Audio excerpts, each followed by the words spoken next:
This is the College Football Connection Podcast with Alvin, Reid, Bradford, Bruns, and Marty Jenkins on 101 ESPN.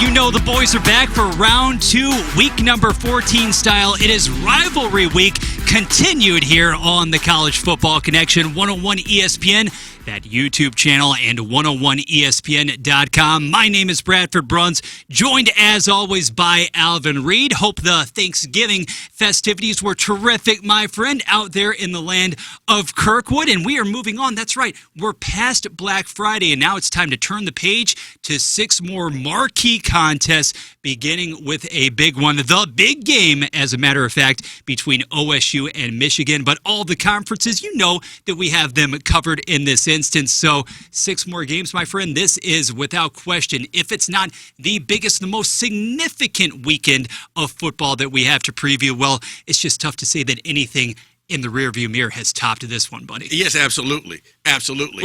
And I'm telling you, it's marvelous going into this last weekend and seeing teams that, their season is over, you know, after that key loss and the key 2 losses, but they find themselves in a situation where, like, hey, you know what, if we win, still alive. We're still alive. Mm-hmm. We're still alive here. A couple of those teams, specifically in the ACC, yes. Miami and Pittsburgh, we will get to them. We will get to Mizzou for all intents and purposes. Alvin, if you had listened to 101 ESPN, if you had read any of the message boards, the articles, wherever, a lot of people feeling as if, the Tiger season, okay, you have a trip to Fayetteville, but that is effectively over. Not exactly in that camp. We will, however, get to the latest edition of your favorite rivalry, the Battle Line rivalry, in a couple of minutes. But this one, off of the top, has a little more prestige and tradition. Yes. Because it's Ohio State and it's Michigan. In a game, in fact, we should note, airing Saturday morning. Yeah, that's right, at 10:30 a.m. with the pregame on 101 ESPN.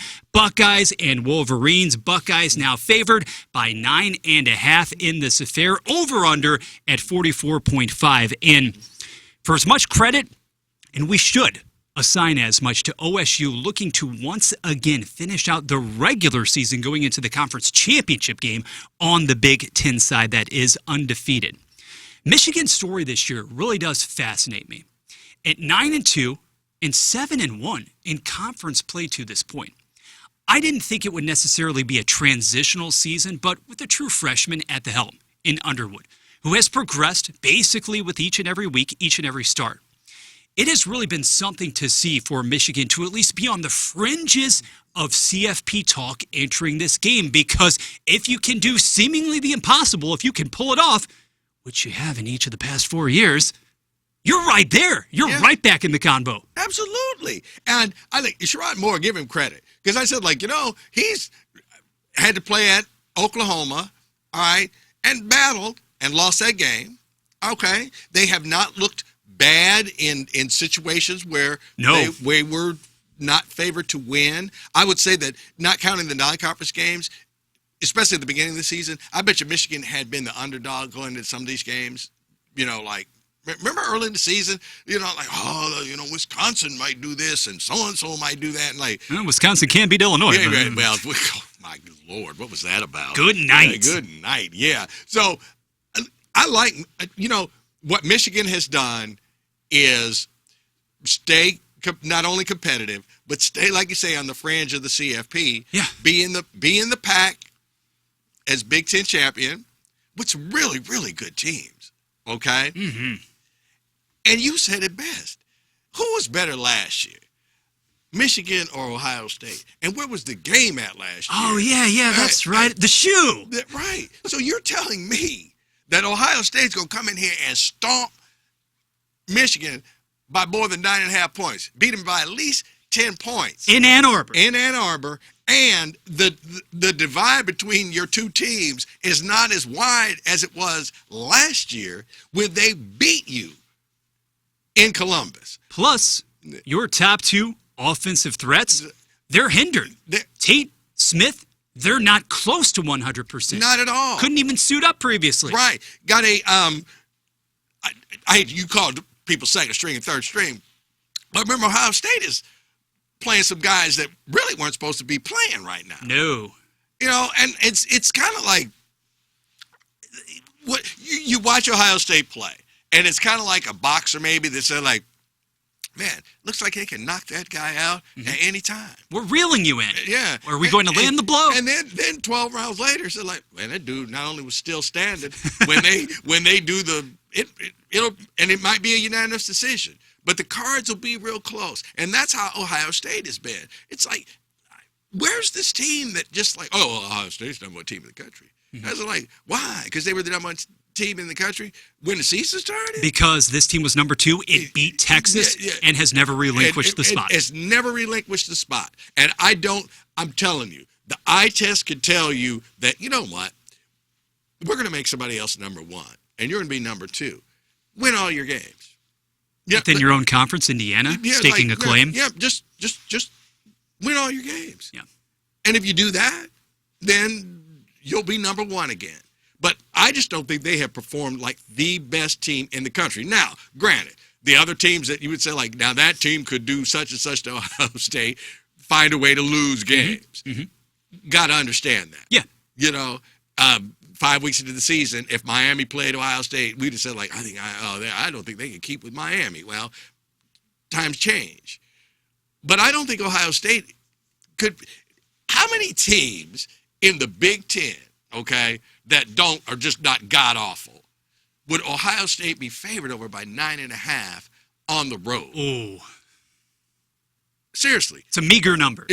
Right, very much so. And at the beginning of the season, how many it would have been? Uh-huh. Oh, you got to play at Illinois. Beginning of the season, before the season started, Ohio State, you're a 9.5-point favorite over Illinois. Ohio State, you're a 9.5-point favorite. Of course, not Indiana. Of course, at that time, Penn State. Of course, not Oregon. Yeah. Of course, you know, huh? Mm-hmm.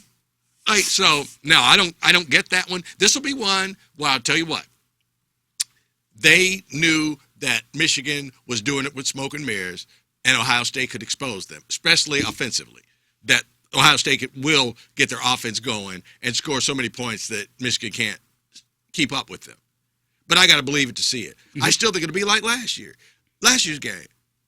Dude, they were just running the ball. They got 3.5 yards of play. It just kept getting first downs. And you're thinking, like, when is Ohio State going to actually stop them? When is Ohio State going to do the Ohio State thing? Right. And it never happened. So I think we're running it back this time. I think Ohio State, I would lean to Ohio State winning the football game still, and Ohio State getting to say we beat Michigan, and they'll try to plant a flag at the 50-yard line and go crazy and all that. Oh, I think those days are over. No, yeah, that's the truth. They have to be. Yeah, but that 9.5, I don't see that. Your points are duly noted. At all. And the reality is that Ryan Day, okay, you are now currently heading into this matchup on the Saturday after Thanksgiving. You're 81-10 as the head coach in Columbus. You have been remarkable. You are now, congratulations, a national champion. And yet there is a certain slice of the pie there in Columbus that will not truly, I kid you not, embrace him fully until you demonstrate you can get the job done and consistently against Michigan. It is the most important rival and matchup that you have, that you welcome on a yearly basis, and you have gone 0-4 over the course of the past 4 years. I firmly believe that changes here. I think it could be incredibly nip and tuck. But I'm actually going to take the easy way out by not picking Ohio State or Michigan directly. That one hanging on the edge there, the borderline of double digits. I just don't like it. I'm not feeling it, Alvin, and this is clutch time. I've got to be able to make those confident, uber confident selections. But what we know is that I truly believe that much more of the onus in this game gets placed on the shoulders, on the right arm, we should say, of Julian Sayin, because that was light work, okay? With all due respect, against Rutgers, you won by like 35 or so. Who cares if you really didn't have Smith as well as Tate, okay? Right. You are going to be exceedingly tested by an as-per-usual tough, ferocious, physical Michigan defense. And Underwood being at home, he's had to basically go through a gauntlet of uber-competitive foes already this season. He has demonstrated growth. I'm not saying that he goes toe-to-toe with basically bam, right there with a Sayin. I think that Ohio State offensively, provided that you can establish a bit of a ground game too, it's going to be tough.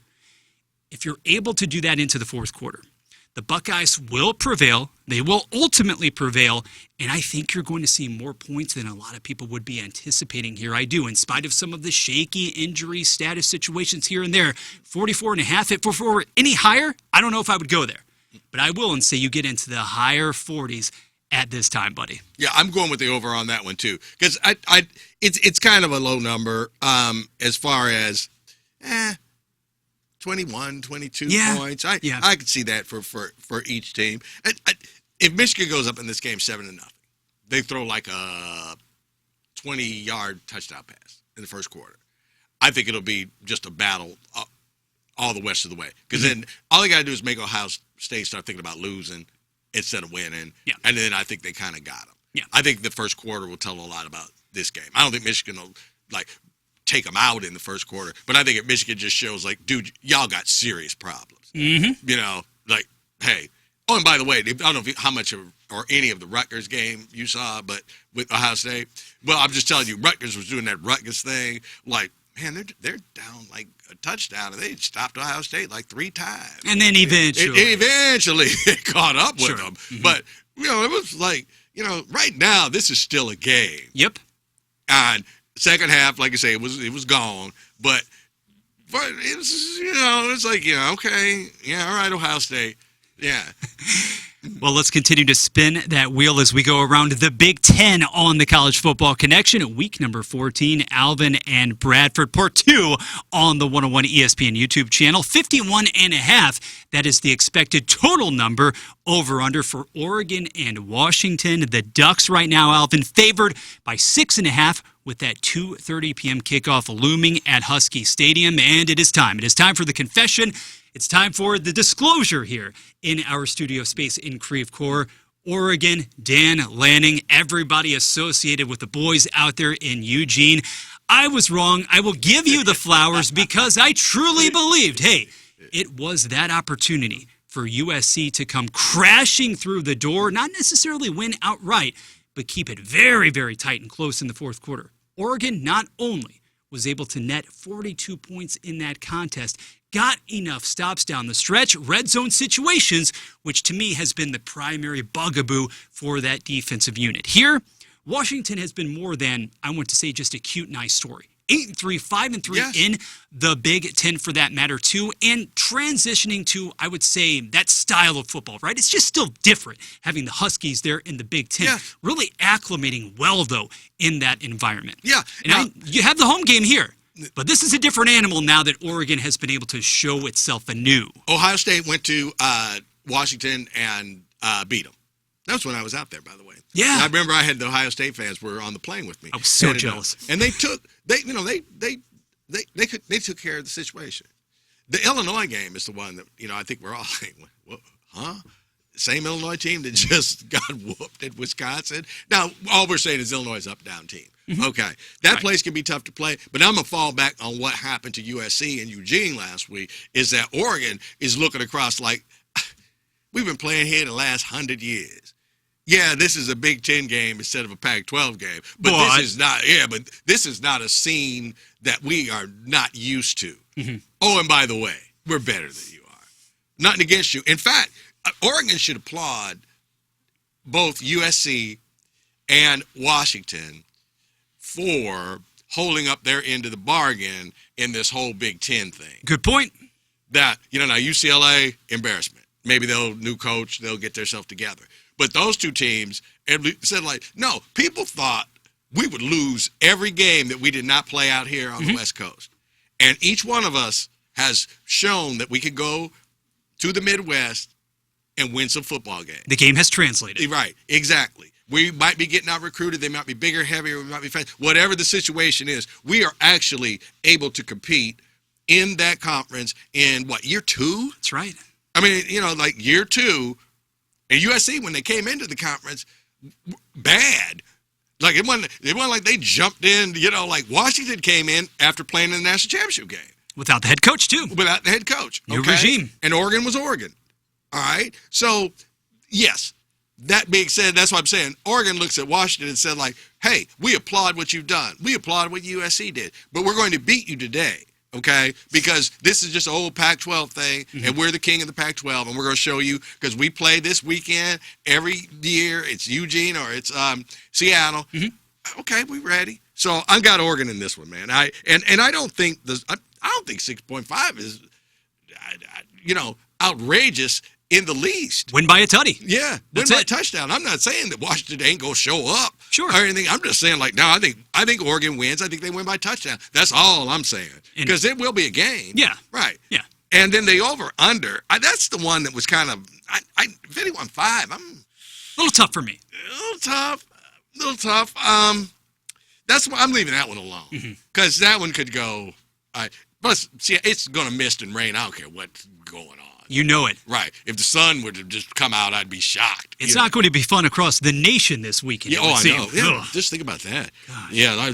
Something else. Yeah. What we do know as well, last weekend against USC, Dante Moore for Oregon, the sensational young quarterback. He wasn't fabulous, okay? But it was also impressive in the sense, Alvin, that much like the last game we previewed that we talked about here on round 2 of the CFC for week 14, it's not as if Oregon, much like Ohio State, had its full complement of receivers. The Ducks were able to run past the 40-point barrier, playing with a lot of guys, not necessarily stars, but again, Moore made the throws happen when he absolutely had to, but also showcasing the range, the balance, the versatility of this offense. Whittington, once again, went for over 100 on the ground, and now if you have that in equal measure, the balance, and then being able to churn out the tough yards in the second halves of these games as well, I think that greatly benefits Oregon, certainly in this setting. Talking about going on the road, I, like you, will refrain from that 51.5 number, but for Oregon to just be favored by 6.5, and that has been steady throughout the course of the week, yeah, thank you very much. I'm swinging back toward that pendulum on the Duck side, no question about it. Absolutely. And how about Dan Lanning said, like, we didn't play Chattanooga State this week. He is something else. He is something else. So I think he can get across to his team, like, we really need to beat Washington. Like, I'm a smack talker, and I talked some this week because we had a for real game, and everybody, them folks down there are playing whoever. They do it every year. This is nothing new for the SEC. Dan Lanning knows that. But I think he knows how to get his guys charged up for a football game. It's a wildly entertaining act right now. Tread lightly, though, because if things do plunge south in Eugene, it could feel something like Brian Kelly in a couple of days. Well, no, absolutely. And talk about this carousel. Dan Lanning is happy where he's at right now, okay? All right. He does what he does, whatever, let's say, in the CFP this year. All right, wins a game, wins 2 games, whatever. Maybe even win the national championship. Those jobs I mentioned before that may ultimately come open, like, hey, once again, you never know. Right. So I don't think he's itching to leave, but the world would be his oyster. Exactly. Put it that way. He is unquestionably the star as far as the coaching ranks in the Pacific Northwest, the foremost star on the field this season still for 2025, and we are winding it down. We are talking about Heisman credentials and cases. Yeah, he suits up for the Doors in Nashville, although Diego Pavia and Vanderbilt traveling on Saturday, Alvin, to Neyland Stadium. What a kickoff we have in store on the SEC side at 2:30 p.m. Vandy right now, a 2.5-point dog, over under 65.5. Get ready, buckle up. The points expected to be flying, and it's kind of funny to consider how Vandy has gone in the past few weeks. Before that second loss, that is, okay? Before the second loss to Texas by just 3 points. Right. Almost came back. Almost came all the way back. Going from critical darling, the story collectively, and then with the star attraction at quarterback as well. Still at 9-2, just the 2 conference losses, and yet needing everything under the sun seemingly to go right in order to reverse those CFP fortunes. And here, though, looking to record the first ever 10-win regular season. Not favored, though, by Tennessee. A Tennessee team that admittedly didn't even have to show up last Saturday night on 101 ESPN against Florida. My goodness gracious. goodness. Ben Hill, the peeps at Ben Hill. Oh. Yeah, right. Oh, yeah, I'm going to leave my highly successful job to take the job at Florida. Okay.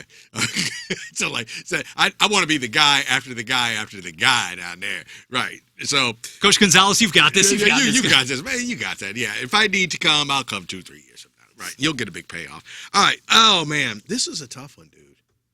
This one is tough. Is this the game of Saturday? In a way, it is because I tell you what. All I'm going to say is I'm going to play the under on this one, and that's all I'm going to play. It is huge. Because I honestly can't tell you 2.5. I could see Vanderbilt covering the 2.5. But for some reason, Tennessee is favored, and I think it'll just be old school, late in the season, knockdown, drag-out football. And that's why I think it's going to be a lower scoring game. But I don't have confidence that Tennessee, even at home, is all that much better than Vanderbilt. Okay. Because Vanderbilt might bust out of whatever little conundrum they've been in here as of late and find their offense and find those big plays, and that would be the doom of Tennessee. Because I don't think they get out big play Vandy if Vandy actually brings it. But this one, literally, that's what I said, man. I looked at it, ran it over, rushing, passing, all that, and I don't know what Tennessee team is going to show up. If this game was in Nashville, I would pick Vandy. Same. If for some reason Tennessee was favored by 2.5 points, but the game was in Nashville, I would take Vandy. Well, I think the odds makers are still telling you, they're giving you that strong indication. This is what we feel that the Knoxville atmosphere is at this point in the season. Right. Because even though this team as well isn't going to make it at the end of the day with respect to the CFP, both of these teams not only are striving for, I'll say it, higher level bowl opportunities, because that still means something even to the Blue Bloods. But the defense, that's the thing. It's not as if you mentioned some of the relative offensive issues for Vanderbilt of late. Well, I think we view some of those through the lens of Vanderbilt has played the esteemed likes of Auburn and Kentucky over the past 2 weeks. Oh, yeah, by the way, Pavia still went for 6 touchdowns, Arch-esque, against the Wildcats in that game. This Tennessee defense, though, even though that's 65.5, and I'm thinking it's ludicrous, Alvin, we know what's going to show up on that side of the football. That is to say nothing, because for Coach Josh Heupel, that's been the case throughout 2025. We thought this iteration of the Vols, honestly, would have to lean more on that defense. It's been the other way around, topsy-turvy. Yeah, and you mentioned Coach Heupel. He's got to beat Vanderbilt. You know, like, hey, you got all this resources, and we're not the best team in the friggin' state. The natives would get restless if they're not already. They really would. Well, yeah. Hey, wait a minute. Right. Okay, so they got this quarterback. He's fantastic. But pound for pound, aren't we supposed to be just better than they are? You're still supposed to little brother Vandy. Yes. And you're looking at him like coach of the future down there in Nashville. And we're looking at you like, man, you done had like about 7-8 years to start getting this really, really done. So I think Tennessee is in a situation, I won't call it desperation, but I think they know that, man, as a staff, never mind the kids, but as a staff, we're kind of in trouble if we lose this game. And you would have a case of almost two completely different coaching staffs, a tale of two staffs, if you will, because you've got the young, hot, hungry Clark Lee, his pedigree, his star, his profile on the rise. Josh Heupel kind of staying stagnant, despite last year's CFP berth, right? Yeah. Because you're still Tennessee. And for as much of that whirlwind that we saw blowing months ago, the Nico decision to go to UCLA, Joey Aguilar has been more than a competent replacement. But he's had a turnover issue in the second half of the season. He's now up to 10 picks. It's another reason as to why I'm playing the under here. I'm torn as far as Vandy versus Tennessee. If you're telling me at home Tennessee is favored by less than a field goal, I'd like to think you can get it done. So I'll go on the record and I'll say Volunteers by 3. Wouldn't shock me at all, though, because Pavia all season has proceeded to rise to the occasion, right? Whether it has been pretty on the page, beautiful on the highlight screen, or ugly at times. He's just been a winner. Been a winner. Flat out, period. And you know this, as you progress, and now we're in the latter half of November, late November. That hike me the ball, and I don't know what I'm going to do, but I'm going to do something. That kind of plays a little stronger than it did early in the season. And I think that he can make plays to bail Vandy out. And then if you do that, then now Tennessee can have long drives, but we can have short drives and get points. Sure. Mm-hmm. And that's how Vandy wins the game. I mean, Tennessee could drive 70 yards and then end up kicking a field goal. Vandy scores in 3 plays or something like that because the quarterback did something fantastic. That's how Vandy gets out of there with the win. But I just don't know if they, like I said, I don't know if they can bring that game they just put up against Kentucky, bring it with them on the road to Tennessee. Yeah. In fact, I'm saying they can't, which is why I'm playing the under. Well, Missouri had hoped that Bo Pribula would bail it out last weekend in that setting versus Oklahoma. Number 9 returning to the starting lineup. I predicted that. I also predicted more success under center or out of shotgun. Ultimately didn't come to fruition for the Tigers in that 17-6 loss in Norman. Alvin, we anticipated the loss. We really anticipated another uneven, to be kind, offensive display. We also knew that it would be arduous, flat-out difficult for MU to run the ball against that OU defense. First quarter, though, looked pretty good. That first drive. OU, undisciplined as well, and yet you wondered, okay, when is it going to turn? When is it going to flip? The Sooners' defense responded to the challenge. Mateer made the necessary plays down the stretch, and now we have a Missouri team that is at 7-4, unfamiliar relative to the last couple of seasons, territory, 3-4 in SEC play, entering that regular season finale in Fayetteville against 2-9 Arkansas.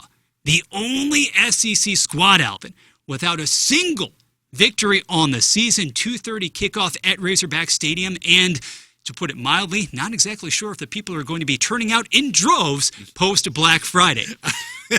But the really shocking thing here, and I know there are reservations galore, especially from an offensive perspective for Mizzou.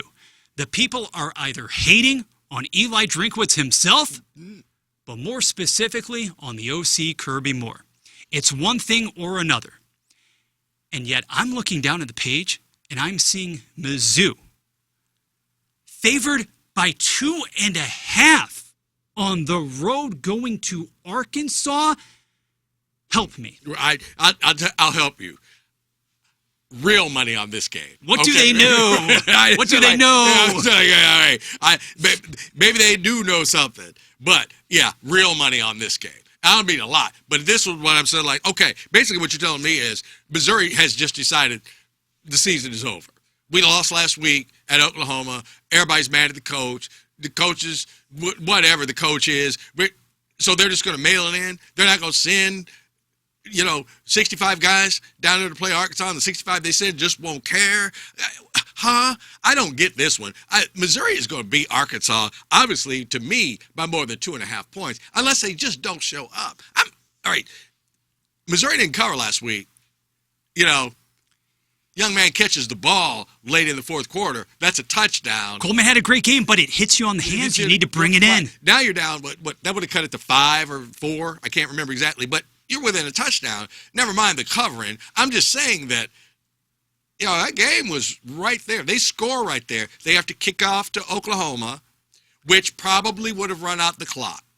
They got the ball back. Missouri got the ball back, but it's really too late to do anything about it. Plus, Oklahoma handed the ball off 3 times. Remember, after that, they got the ball. They just said, they won't score 2 touchdowns off of us. John Mateer, take it, do whatever you want. We're not giving the ball to anybody else. That's it. And so it was just like they barely ran any time off the clock because they just didn't, they didn't try.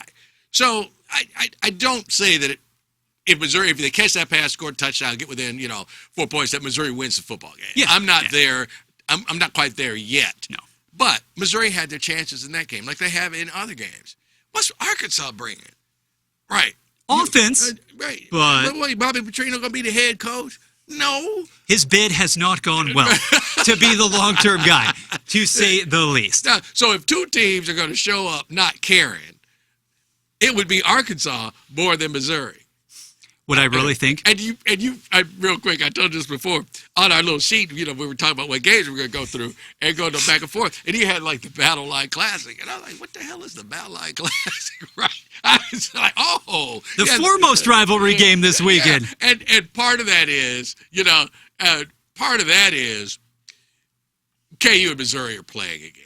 And granted, they'll play next year, and then they won't, for 4 years or something like that. But anyway, they're playing again, and obviously that's the rivalry. And so all of a sudden, the Arkansas-Missouri thing, to call it anything other than the Arkansas-Missouri game is just ridiculous. You can scoff, you can laugh at it all you want, and a lot of people in mid-Missouri even do as much. But a lot of those different elements and different motivating factors for 2025, they are now off of the board for the Tigers. The CFP, even, conference title aspirations, getting to an upper-level bowl game. But Eli Drinkwitz likes to talk about those trophy games. This is a trophy game for whatever it's worth, the Battle Line rivalry. And Mizzou has just absolutely decimated and annihilated Arkansas in recent seasons. Frankly, I was looking forward to getting one more go of it against Sam Pittman a few months ago. We know how that turned out completely. It has gone completely south for the Hogs in 2025. And it's ironic, too, that Bobby Petrino, upon being appointed as the interim guy several weeks ago, he wanted to clean house right on the defensive side of the football, make those subtle adjustments in season. They have all failed spectacularly because you simply don't have the personnel, and as a result, you haven't had the environment now for a long time there at Razorback Stadium. It's going to feel almost more like, Alvin, I will say it, perhaps not a neutral site game. Some of the Missouri fans, the real diehards, will make that trek, but you're not going to have this capacity crowd in Fayetteville. And if there is one consistent thing on which you can hang your hat this season for the Missouri Tigers, and unfortunately, for the most part, by and large, it's going to wind up being wasted collectively. It's that defense. I know that Green at quarterback there, Arkansas has weapons to move it up and down the field. We even saw that in the last game, the most recent loss against Texas. But that pass rush, being able to get home, penetrate against that Arkansas offensive line, not having to bring the most exotic blitzes and schemes, it's going to be constant. It's going to force any number of turnovers. And for once, Missouri's offense is actually going to be gifted with a decent to good field position, provided that you don't once again mess it up, botch it on special teams, because there is a high degree of likelihood with that happening. Absolutely. I don't think Hardy reaches 300 yards, but Hardy has a big day against Arkansas, I think. And that'll be another factor in it. By the way, in that game, that first drive, so Missouri's driving, Hardy's got some runs and whatnot. One thing I did notice that, it wasn't like he was getting 15 yards and running out of bounds. There was somebody from Oklahoma at the end of that run. Oh, they're going to hit you. They actually were sticking. And I'm not saying that Missouri after that Hardy punked out or anything. I'm not saying that at all. No. I'm just saying that they were laying some licks on the guys catching the ball and running the ball. Yeah. And that does impact your offense. So I will give Oklahoma that. Arkansas ain't gonna do that. I'm sorry, but man, it's unbelievable. And I'm also going to play the over because I think Missouri's going to blow Arkansas out. Mm-hmm. Now, that's kind of high. 58-5 is kind of high. And so you can blow somebody out and score fool around be 42-10, and you didn't cover the 58-5. But Arkansas will score. Yeah. I think. We think. No thank you in my case to the over there. I am going to stick to the under agenda for MIZ and Arkansas, but Mizzou most definitely minus 2.5. Now, as we round it out with the SEC side of things here on the CFC, a few more minutes to go with Bradford and Alvin on 101 ESPN, the YouTube channel, and as always, 101ESPN.com. How about the Iron Bowl, my friend? It is now Alabama favored at last check by 6.5 against Auburn. Yeah, heading between the plains for this one as we have the Crimson Tide and the Tigers. Over-under of 48.5, and Alabama with extra time now to basically prepare, kind of lick the wounds coming off of that rather shocking defeat at the hands of Oklahoma. Give the Sooners all the credit in the world. But Auburn, with a very precarious situation itself, kind of under the radar now, trying to figure out who its next head coach is going to be. All the love, all the press going to LSU and Florida And, of course, Penn State. Auburn, you're just left wondering. Right. Goodbye, Hugh Freeze. Goodbye to any chance of competing in this game, though. Alvin, we always know this is tight. And that's the only reason, the tradition and the rivalry, as to why I can even figure out, justify just 6.5. Yeah. Auburn is kind of rudderless right now, and Alabama needs to win this game. Because Alabama fools around, loses to Auburn, then the DeBoer talk is full bore again. He got off that hot seat, and Oklahoma beat him. Now Oklahoma beat, Missouri, and you can look at Oklahoma, and we all know this. So, like, if Mateer doesn't get hurt, do they lose to Texas? If fans, buts, all that. Sure. But right now they look pretty good, and so Alabama shouldn't really hang their head on because that defense is tough. I think they redeemed themselves against Auburn because I think it's too important to where Alabama wants to be and wants to go. Alabama loses this game, too. CFP ain't happening. Right. Now, depending on who else loses. I'm with you, though. Yeah. You can't afford to slip up here. Not to an Auburn team that's 5-6. Right. You can't. No, right. Once again, like those teams, hey, if we win, we get to go to a bowl game. I don't think Auburn is. Yeah, they can tell themselves that. Cool. That's a good inspiration, but I think, no, man, they're a good team. We got to beat them. All right, Alabama covers the 6.5. 48.5. I believe on that one that we are going to be on an under on that one as well. Me too. All right. Me too. I just don't think this game won't it won't feature a lot of flash. No, that can definitely be said. And I'm also not asserting that Ty Simpson is going to slice and dice a pretty capable Auburn defense when that defensive unit isn't forced to spend 35 minutes per game out on the field. That's the question here. Can Auburn string together anything in the way of drives, be able to maintain time of possession at Jordan-Hare Stadium? We do know it is always raucous there, okay? The fans, they're disenchanted, they're disappointed, and they should be. 2025 has not played out in any sort of a way that people would have expected for what they were hoping. But that is a great nighttime atmosphere. Yes, it is. It is one of the best, seriously.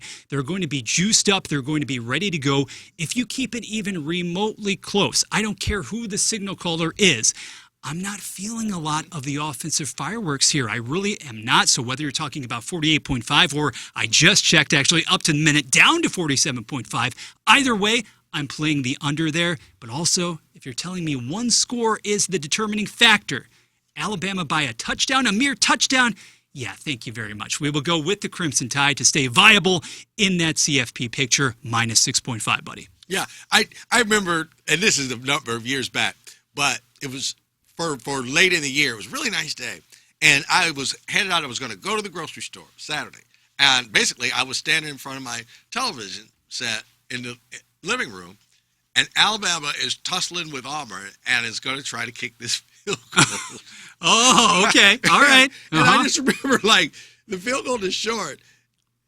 And all of a sudden, this guy's, like, just running like he said, like, and I'm literally standing there in front of my TV. And I literally, like, he ran it back. Game's over. Auburn won the game. Yeah. And I think about that for this rivalry. I know everybody, they got moments, but there was one where that Auburn team had no business being in a game with Not that at all. Alabama team. None whatsoever. And then, Alabama can't tackle the dude? And they said, well, you got offensive guys out there, and, blah, blah, blah, blah, blah, blah. But that's what a rivalry is about. So I don't count Auburn completely out, but I think Auburn, it's not a regular game. It's a game with an interim coach, and who knows what the future is. We don't know what our coach is going to be. It's just a lot going on at Auburn. And like you said, we're going to have to wait and see where some of these other guys go before we get our coach. And who is that person?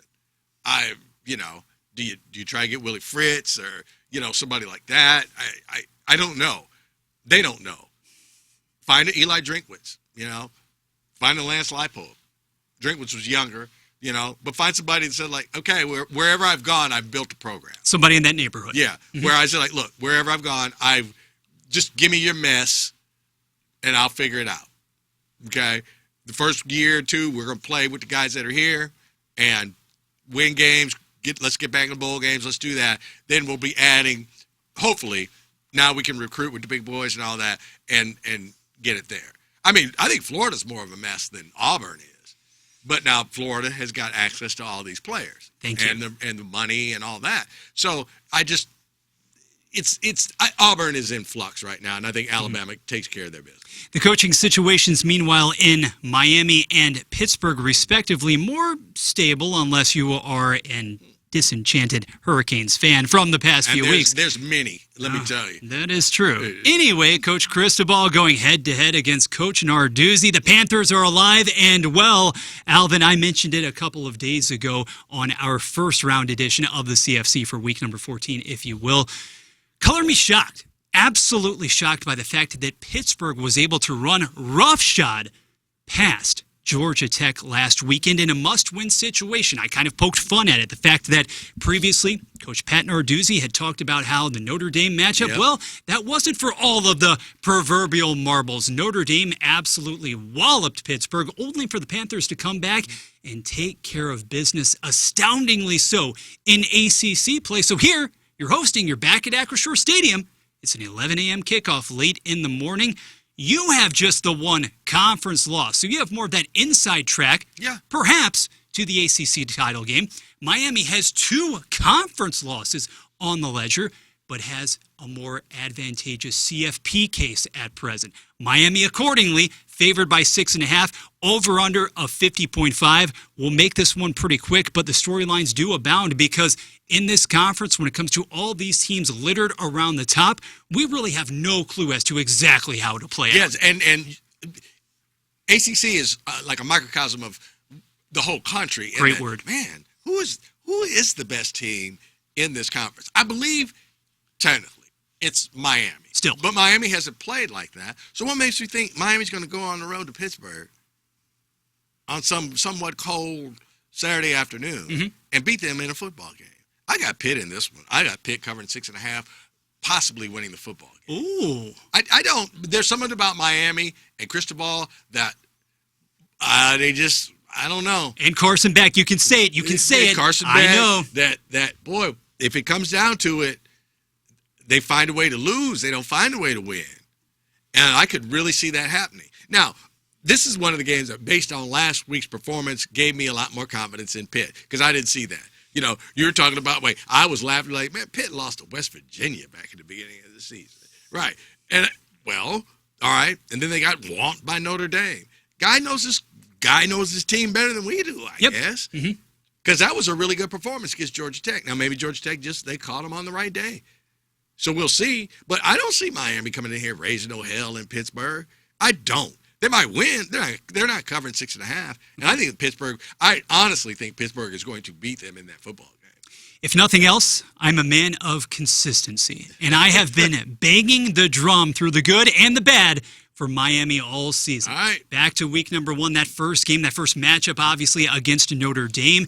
And through the good and the bad. Carson Beck, there isn't more of a Jekyll and Hyde major quarterback in D1 football, okay? You can take a little bit of stock in or basically throw away the line against Avad Tech. Oh, you went to Blacksburg last Saturday? Oh, that's cute. You went 27 of 32 for 4 touchdowns. Great against the Hokies. You're just as liable. You're just as likely to do the same thing, repeat that same stat line, or throw for 3 or 4 picks against the Panthers.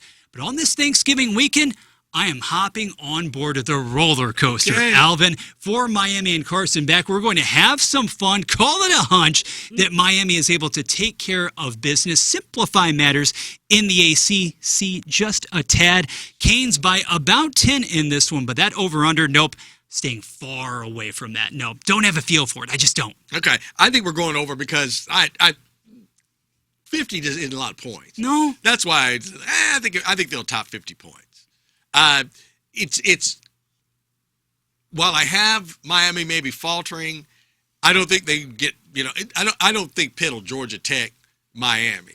But I just think Miami will find a way to not score enough points to win the game, so thus they won't find enough points to cover. They might cover, but 6.5 full touchdown.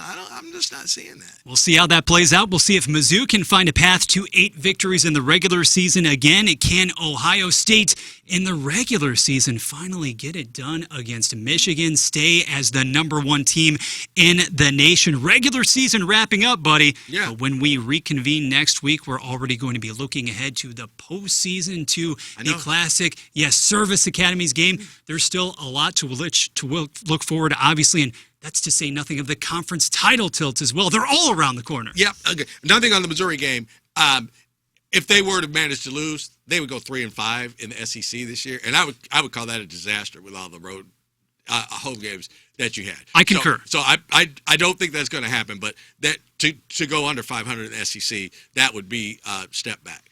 2. Still my favorite back-to-back games. I don't care who's playing on any given Saturday, Friday, whatever. It's still Ohio State, Michigan, and then USC and UCLA. Love it. Those are the 2 games that, as a kid, you watched one in the early afternoon, and then, like there was USC playing UCLA out in the sunshine, and you're here in, like, Missouri, and for most, Saturday. And this was usually the Saturday before Thanksgiving, I believe. It's now ratcheted back.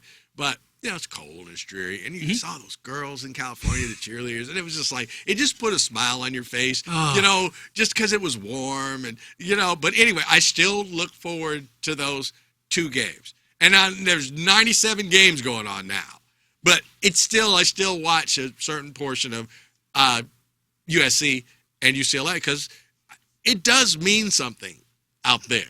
Like I said, it doesn't matter that any one of them's no good or whatever. No, it means something to the guys that play, and it means something to that community. So that's a fun game. It really is. So I look forward to this one. We will have those on lock among countless others. Thank you so much, St. Louis, and everybody out there in the audience for tuning in. A 2-parter this week for week number 14 of the CFC.